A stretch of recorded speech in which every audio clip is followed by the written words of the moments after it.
Hopefully it'll be recorded.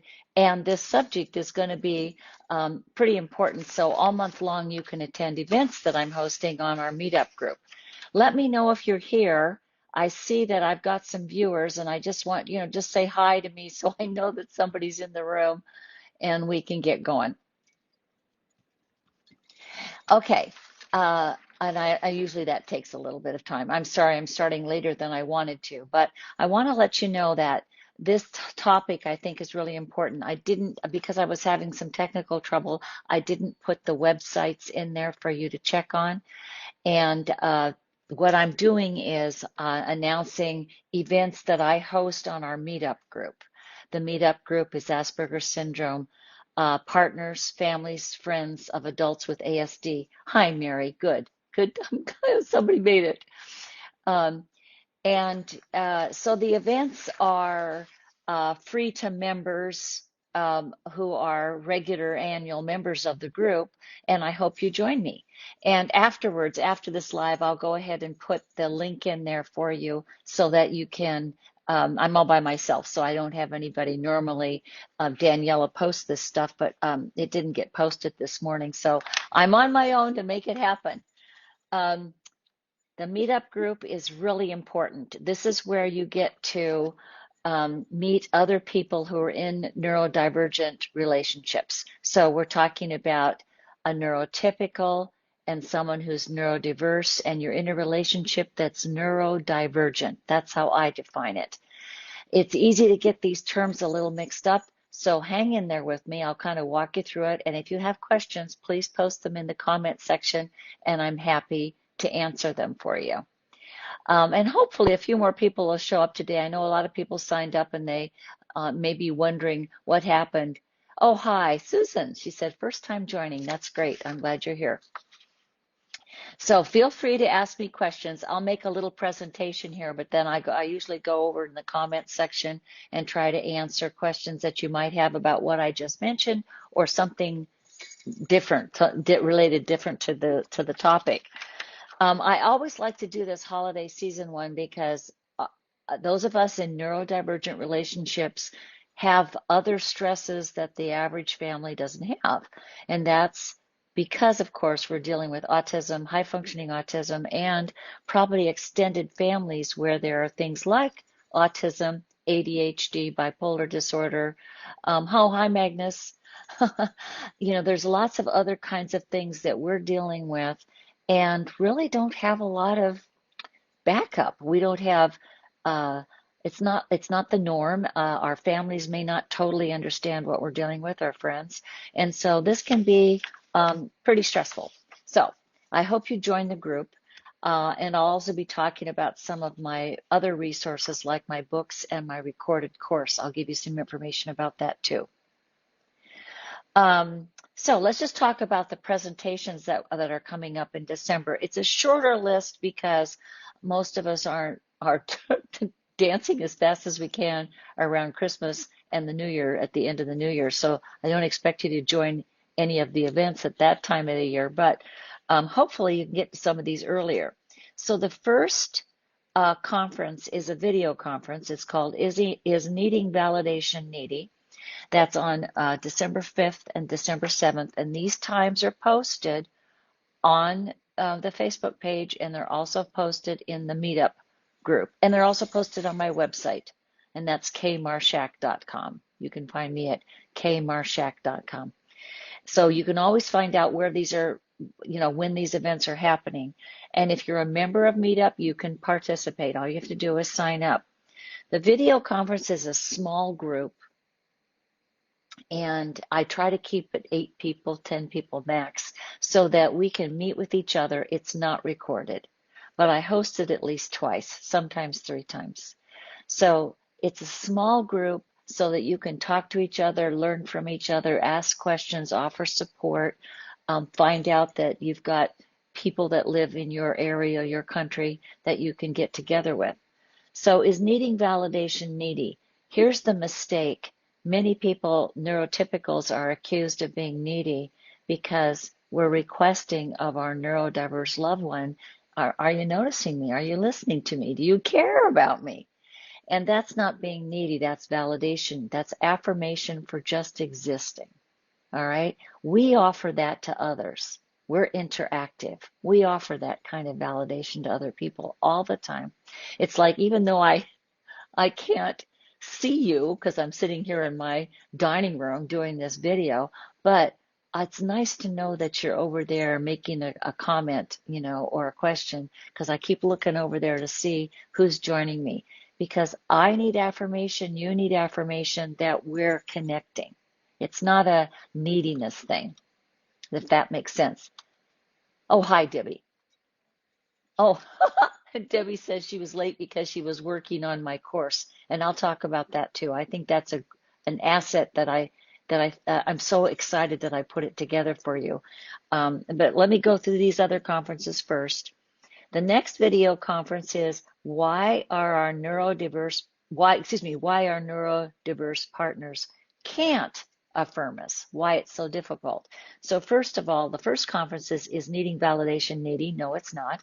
The second one is why do they struggle so much with affirming us? And that'll be held on December 12th and December 14th. And it's basically pretty simple. They are transactional people. Oh, hi, Lynn. Everybody's coming late. That's good. I don't feel bad because I started late too. I started late because I was having some technical problems and I had to switch to different internet to make sure I could get on today. And hang in there. I do know that this recording will be available later. So if you're late, or if the internet problem is making it difficult for you to hear me, I think you will be able to do this later on the recording. Anyway, they can't affirm us because, they can. They can learn to do better. They can learn to do better, surely. But it doesn't occur to them to acknowledge the person they're talking to first. They acknowledge the topic they're talking about, or that you're talking about. They're listening to words. They're listening to a data set. They're not listening to the person first. We listen to the person first, acknowledge them, say hello. Oh, hi, Magni. We got Magnus and Magni. And does that make sense? They're listening to the person, or we're listening to the person. But if we're talking to somebody who's transactional, they're waiting for the other shoe to drop. They want to know what your point is. And that doesn't feel very affirming.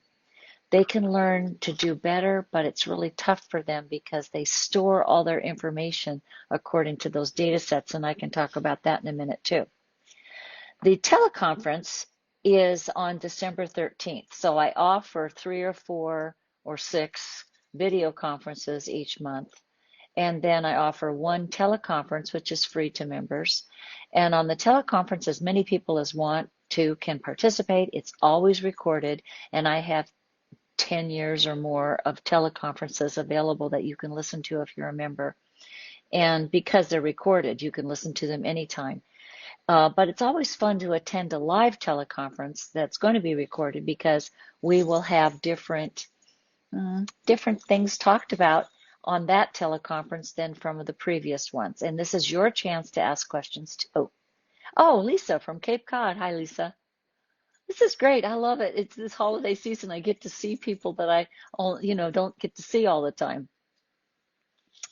Okay, so the video conference, the teleconference is finding your way to normal, which is the topic here, but it's it's redefining normal. Okay, for this group, we have to redefine what normal is for us. And normal for us is really about sort of taking your life back. Hi, Karen. It's taking your life back and knowing that you make sense, that you're not needy to be needing affirmed or affirming others. PJ, nice. Does that make sense? It's really important that you get that normal for you is really taking back your reality, because if you're in a neurodivergent relationship, your neurodiverse loved ones are giving you feedback according to their transactional reality, not necessarily according to your interactional reality. And we can talk more about that too if you want to ask me about that. Then the last conference of the month is another video conference Don't Let Your Neurodivergent Relationship Grind You Down. That's the title. It's on December 19th and the 20th. And if these conferences are full by the time you get a chance to join Meetup and join our group, um, all you have to do is send Julie a message. She's our ambassador. I'll talk about her in a minute. You just send her a little quick email on Meetup and to let her know that you would like to participate in the extra video conference that I set up. I usually set up a bonus conference every month for those people who have a special topic that they would like to hear again, and I'll fill that in at the last minute for people who missed the rest of, the rest of the conferences. Okay, another thing that Debbie reminded me of was my my online course. So I did launch this in October. It's a pre-recorded series of videos on Asperger's syndrome and relationships. It's for both neurodiverse and neurotypical. Okay, so our meetup group is just for the neurotypical and it's private, but the course is for both. So you can attend it with your your loved ones. You can talk about it, you can with each other. And then in addition to the course, when you sign up for the course, you're automatically signed into our private community for those people taking the course. Oh, Magni, that's cute. I was late because I was writing my project sketch for my master's thesis in family systems theory about research I'll do on couples therapy when one partner is on the spectrum. This is wonderful. That's what I want. There needs to be more research about this. And she's talking about family systems therapy. I love this idea. My course is about systems, a systems approach. When you have a neurodiverse person and a neurotypical person, they have their various systems, and then they're interacting in a neurodivergent system. And if you don't understand how those systems bump up against each other and how to correct the mistakes, it doesn't get better. It just gets tiring and stressful. And so that's what that last video conference is about, is don't let your neurodivergent relationship grind you down. Thank you, PJ. She says the course is very good. So the thing is, what's nice about the course is that then you can go into this private community and neurotypicals and neurodiverse people are talking to each other there. It's an online forum, and you can chat there about questions. You can present resources that you're using, and this is the first time you've been able to, interact with another person, well, somebody else's spouse on the spectrum or who's neurotypical. You get to learn from each other, and we can do that here on Facebook, but it's not a very open forum. So I'm hoping that more of you will take the course and you can learn more about it. I'll post a link later. Sorry, I started late. I didn't get a chance to type in everything as much as I should have. The other thing I want you to know about when you join the meetup group, it's $25 a year. That's the annual fee to join the meetup group. And another person that you really want to get to know is Julie. Julie is our ambassador. Julie hosts a monthly video call that's free to members, and that it allows you to go free to new members too. It allows you to go and talk with Julie and other new people who've just joined the group to kind of learn your way around how to use all these resources. And Julie can also talk about the course, what it's like to be in the course that I just offered. Let's see. There's also local groups to participate in. They're all on the calendar. There's a group in New Zealand for Australia, New Zealand, Singapore time zone. There's a small group for people on the east coast of the US. There's a group in the UK. There's also a brand new group being hosted in the UK for adults who grew up with an autistic parent, who are neurotypical children but grew up with an autistic parent. That just got started. You'll find that all on the meetup page. Okay, let me see if I'm doing everything here. Oh, and I am so sorry because once again, I started late and I don't have everything that I need to, but you can find, if Julie's in our group today, maybe she can tell us when her new member video conferences. So PJ says, are the questions asked going to get answered by you? Some need your input. Are we talking about today or in the course, PJ? Because I'm not sure what you mean. But I do moderate the course, just moderate Facebook and Meetup. So I do answer questions in the course community. My goal is to get in there every day and answer things that people are bringing up regarding the course. There's also a place to just discuss course material. You can do that. But it's also helpful to hear from each other, right? Other people are making comments about what they're learning. So let's see here. Did she answer that?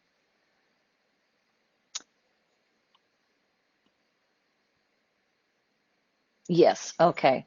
Um, yes, in the course chat, what happens is, you know how the modern technology is. If you're taking the course and you ask a question, I automatically get a message from the course that you've asked a question, and I go in and I try to answer it, or I refer you to a resource that, you know, might be useful. Some questions are beyond me, but hardly anything. I'm serious about this. I I really have dug in deeply to understand this, the system of systems interacting and why we get stuck. So I'm pretty much heard everything, but you might come up with something new. And there are other authors starting to publish things. So, and I hope Magni does publishes her course too. Oh, Irena from Ottawa, thank you for joining. I just saw you there. So, another thing I want you to know about is that the uh, my book that I keep announcing that's almost ready, I've been saying for over a year it's almost ready. I finished it a year ago, but it goes to the editing process, the publishing process, and my new book is called Empathy is More Than Words, and it is really about neurodivergent couples. It's kind of what launched me into doing the course. The course just got done before the book, but the book is also about getting past the places we get stuck. When you're a neurotypical, you keep relying on empathy, intuition, subtle reading in between the lines to communicate. But your neurodiverse loved one is not using that system. They're using a totally different system to communicate. They're listening transactionally, not interactionally. They're waiting for you to stop and then they disagree with you as opposed to have a conversation with you. So um, the book is in another way of going into this material in a kind of a depth way as opposed to an interactive way. You can just sit and read the book. You can also talk about it with your neurodiverse loved one if you want to. So I don't see questions yet. So let me see if I missed something. I haven't seen anything there. Okay, I don't want to miss your question. If there's something you want to ask me, put it in the comment section and I will get to that. Another thing I was going to talk about was that this the reason the December seminars are about affirmation and being needy and finding your way to normal is that all human beings need affirmation. We need to be acknowledged by other people, especially those people that we care about, and we like to acknowledge them because that helps us feel alive, feel like we belong into that relationship or belong in the community. And if you don't get that kind of affirmation, that interactive acknowledging who you are, from the other person, you know, you can feel lonely, lost, shut down. Many people get sick.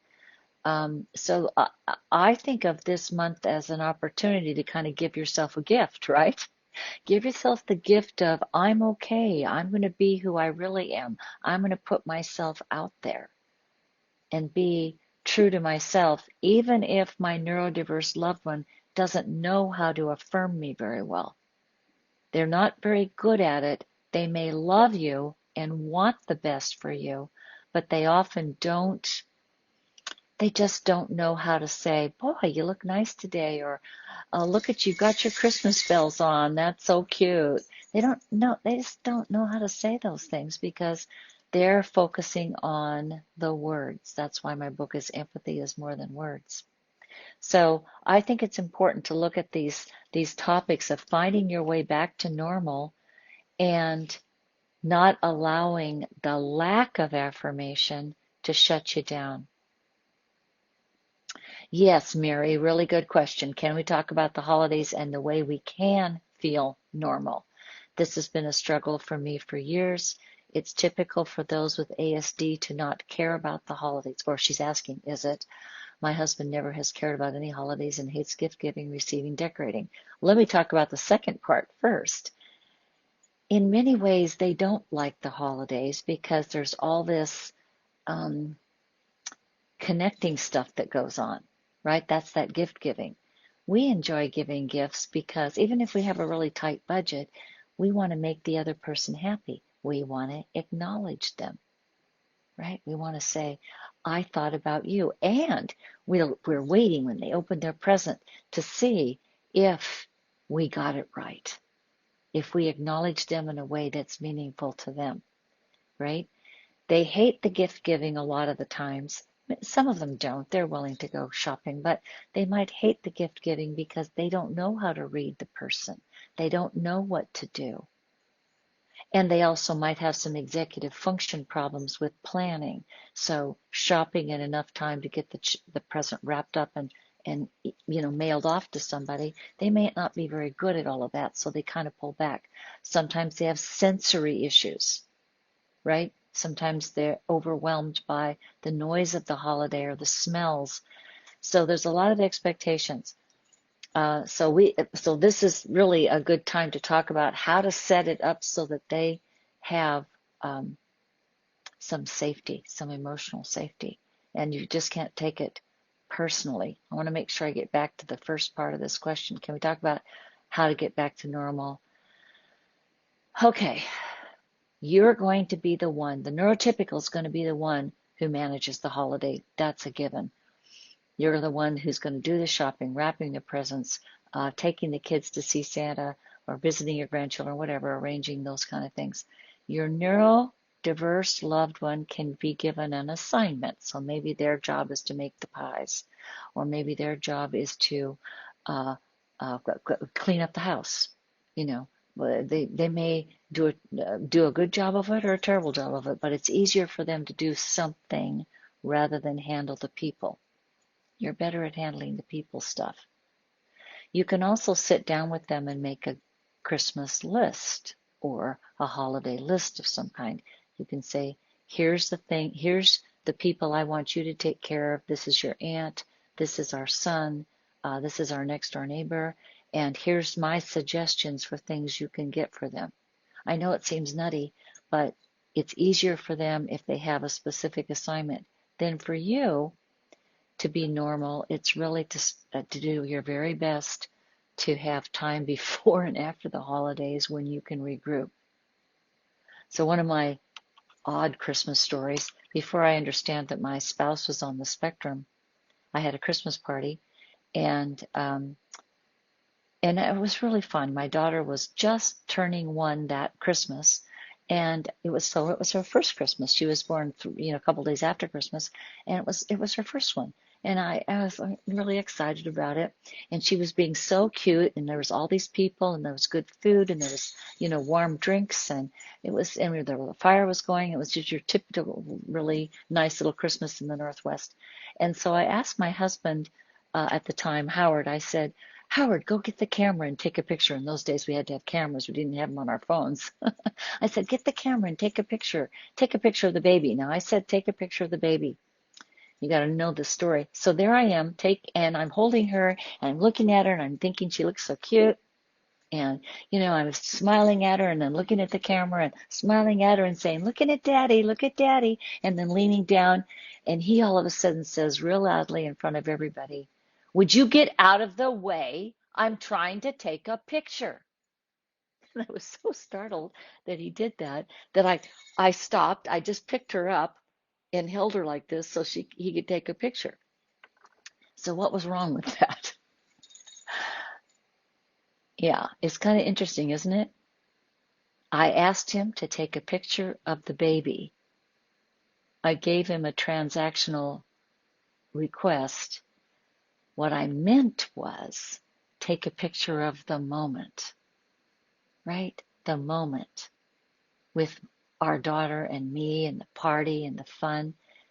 Let's capture the moment in a photo, right?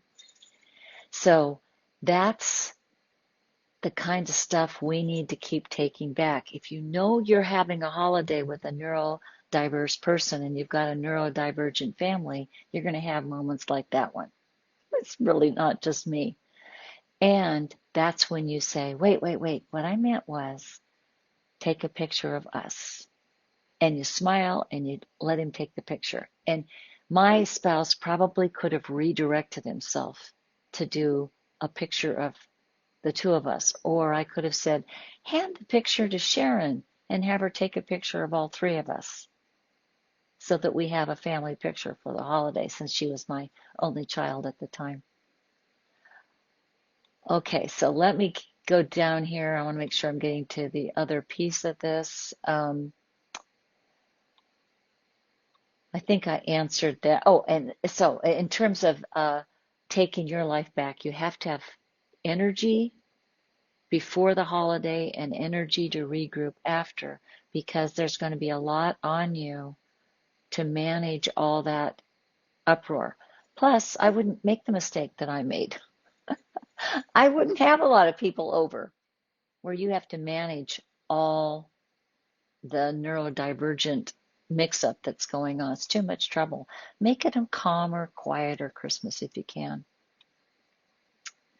And I think you also regroup by participating in our group and in my course.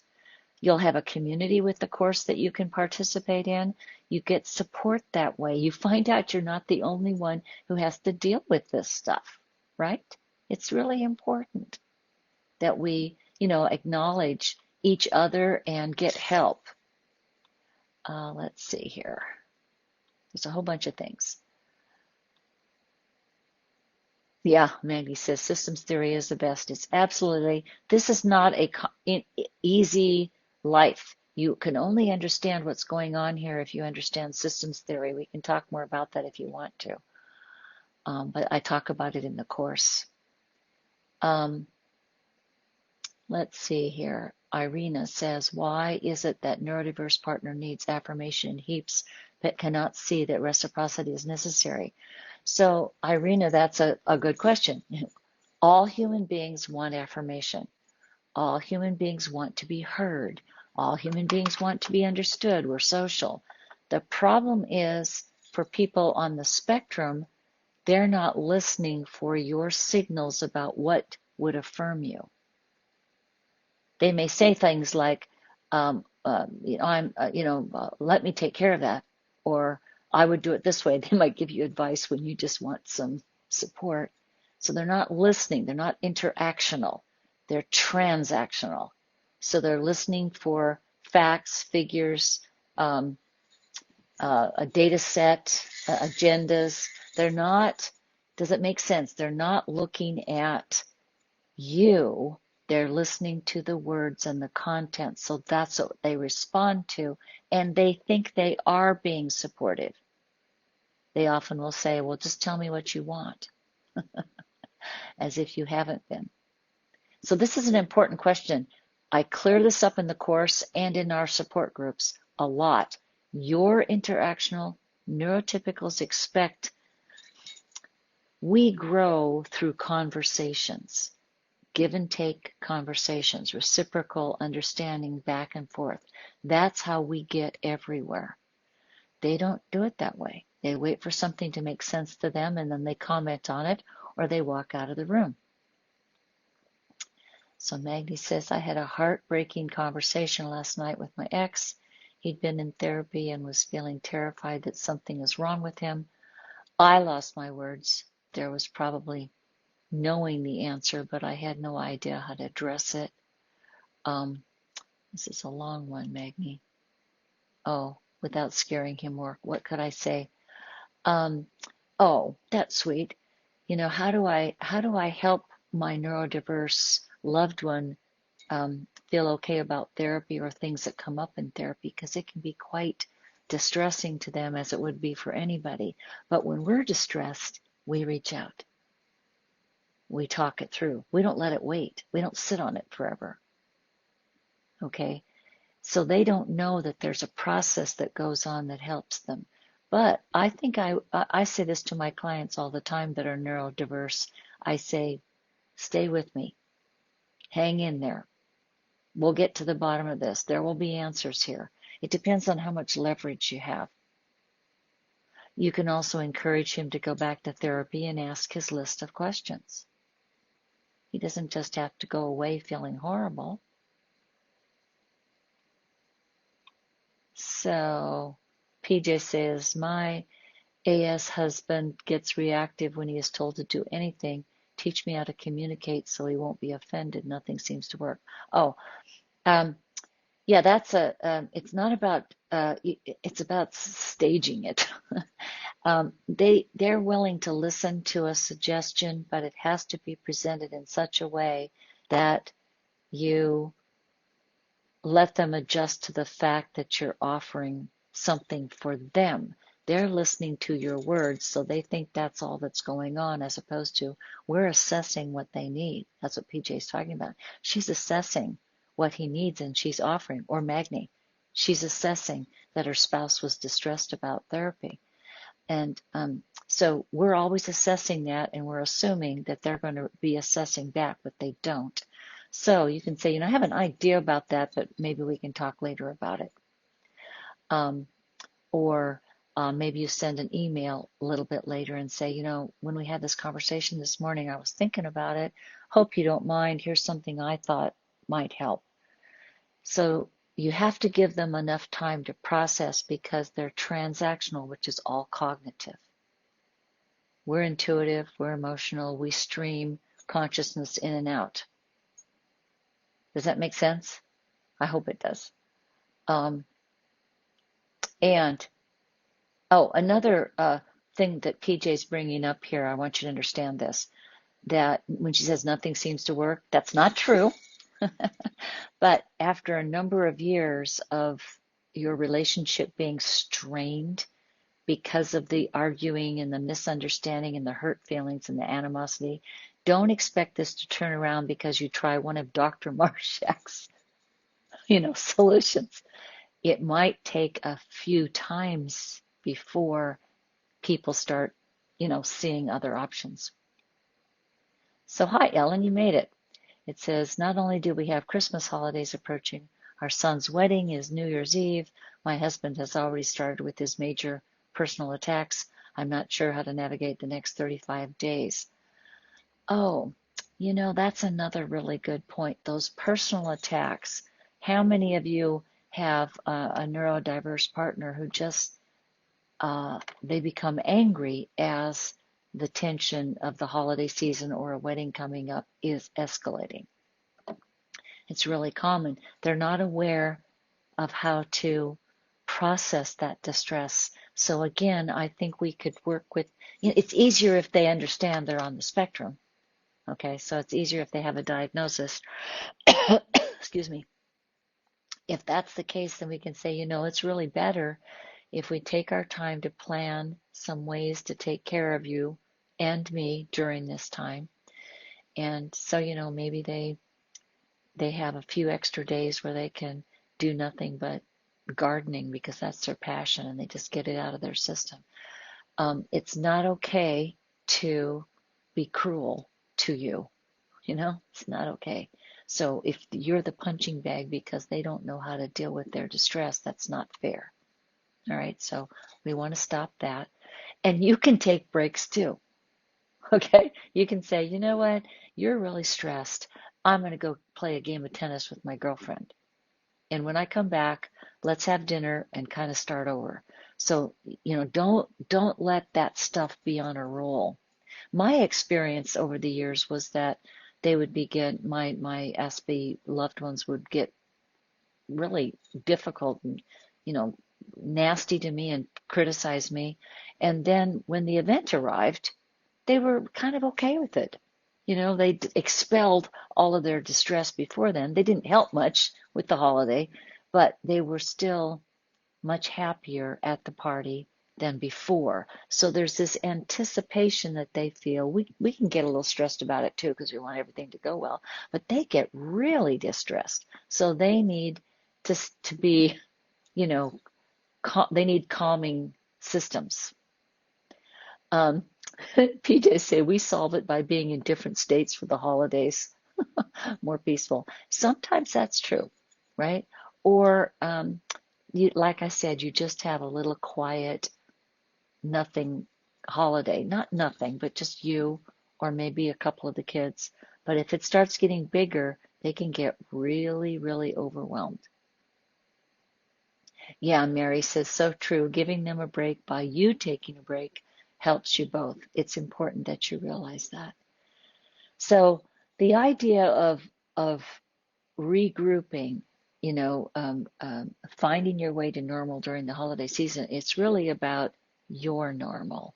It's keeping you safe and healthy and happy. Take your a girlfriend or a guy friend to lunch.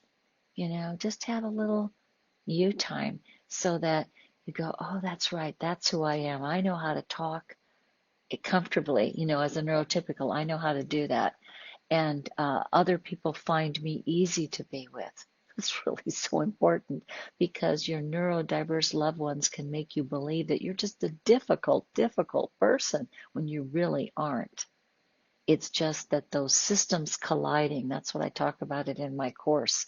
I talk about that neurodiverse and neurotypical system, and they're always colliding as opposed to let's find a way to build an interface.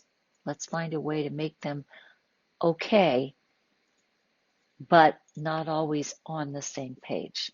So you might have to be on the same page with your friends and other folks that are more like you. So does anybody else have another question for me? I'm so sorry I got started late too. And I really appreciate the comments about the course helping. One of the things I worried about was this is the first time I've done the course for both neurodiverse and neurotypicals. So I was trying to speak to both populations in one event. And you need to get that. That's not so easy to do. But the feedback I'm getting from my neurodiverse users of the course is that they're learning a lot of new things, just as my neurotypicals are. We got to learn about each other in order to build a system of communication. Let me see if there's any other comment. Okay, I don't think so. Okay, so hopefully this recording is turning out okay. I'm so sorry about it being a little choppy. And if you leave me questions on the Facebook chat, I'm happy to answer them for you after the live. And also, if you go to the meetup group, I answer questions there. And on the course group, anybody who's taking the course here, please participate in the private community for the course users because I'm answering questions there too and also asking questions. I've been posting questions for people to participate and share answers to. So, we can use our collective knowledge to make it better for everybody. Anyway, I hope to see you at these events. I think I covered everything I was supposed to. I was reminded to. And you will all be the first to know um, when my new book finally comes out too. Oh, Debbie, she says my husband is always asking me to get out of the way. Yeah, don't realize that that's not the goal. The goal is to enjoy Debbie, right? It's enjoy spending time with you. Okay, and PJ, you're not isolated. I will be in the community probably even on Christmas Day. So if you're there, even from the Bahamas, post and I'll say Merry Christmas. Happy New Year, everybody. Bye-bye.